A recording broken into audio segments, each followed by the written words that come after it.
Then we have magnesium oil. So this is actually a supplement which is meant to deliver magnesium in your bloodstream via the skin.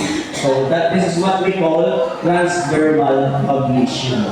So pag transdermal dito sa balat dumadaan sa pores. So every time you sweat, nagbubuga ng toxins yung pores mo, tapos pag bumibulong na yun, nagpo-close yun. Pag may magnesium doon sa skin mo, sumasama yun, papasok sa loob.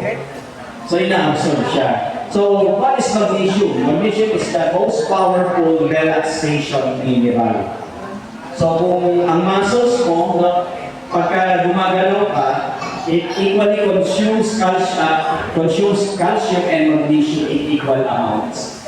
So dapat, pag may calcium ka, may magnesium ka. Kasi yung heart mo pag nag-beat, pag nag-contract siya, calcium yun. Pag nag-relax na ka, magnesium po yun. So there's not enough magnesium in the body. Ang nangyayari, nagpapalbinig ka, nagka-cramps ka, nag-insomnia ka, tumataas yung sugar, tumataas yung BP. These are all symptoms of magnesium deficiency. So, simple application of topical magnesium will actually solve yung tinatawag na diabetes, magnesium deficiency diabetic induced, no? Ibig sabihin nagkaroon ka ng temporary diabetes because of magnesium deficiency. Kulang lang yung magnesium.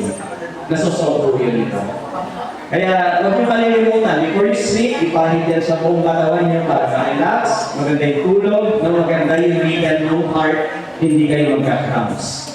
At hindi rin tataas yung sugar, hindi rin tataas yung BP during the time na tutulog kayo.